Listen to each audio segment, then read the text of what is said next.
Now we are getting to the fun part of the research, writing, presentation, and putting it all together.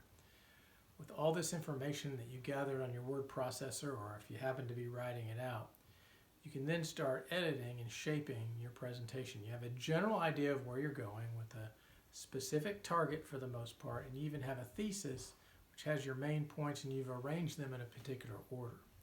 As the body is being shaped, and after you at least get halfway through, it's probably a good time to be thinking about writing your introduction conclusion, because you know where you're going, and you need that when you write your introduction.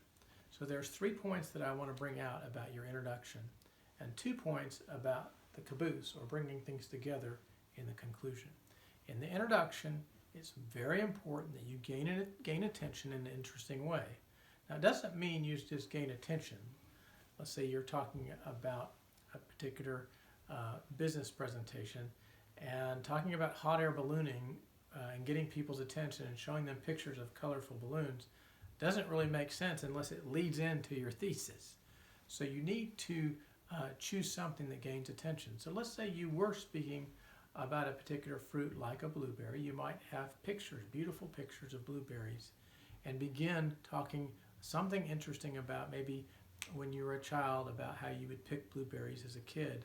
Something to gain their attention before you actually begin speaking about your topic. A question, a famous quotation, a very short story, any of these things that might capture attention so that you can bring them into your thesis. Now, that's very considerate of your audience, and very important that you do that.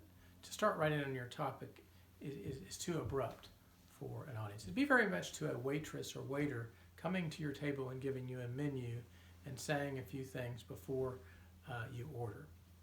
That's what you're doing. You could inject credibility. This is optional. But if you did have a lot of experience with your topic, or you did have a knowledge about it, you might want to say that in the beginning, because remember, ethos, pathos, and logos. Ethos is what gives you the right to speak. This is the time to let people know why they should listen to you talk about the presentation. I generally like to keep things in third person, but this is the one time where it would be important, if you have particular credibility, to bring it up.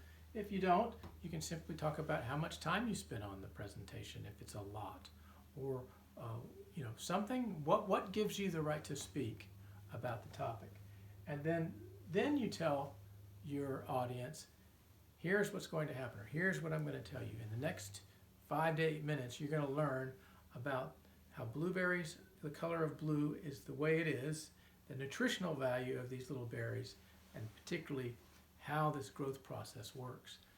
That would be an introduction or a thesis. So you gain attention, it's a good time to build credibility, and then you tell them what you're going to tell them. And you already know this because you've worked through the main points of the body of your presentation. They're going to be listed here in your thesis. We're going to talk about outlining next time, but as we begin outlining, your thesis would actually be in your outline in a manner like this. When you're done with your presentation, you want to summarize what you've said. And a lot of, from my experience, a good portion, at least half of the people giving presentations, this is a learned skill.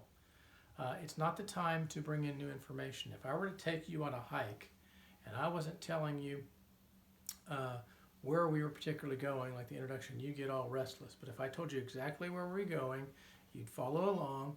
But then we get to the end, you don't need a sign saying 5 more miles of hiking.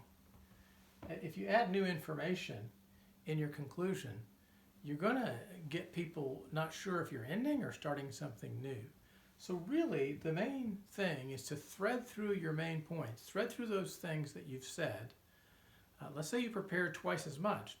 Only summarize what you've said in the presentation. Go back and restate it as best you can. Doesn't have to be perfect.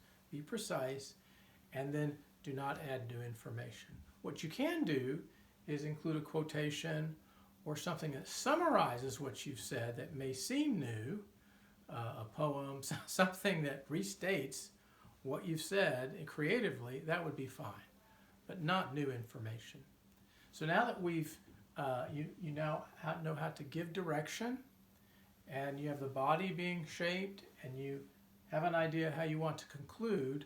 Now we need to begin moving towards outlining your presentation so that people can follow along in writing, and also we need to think about delivery, and those are coming up in the next sessions.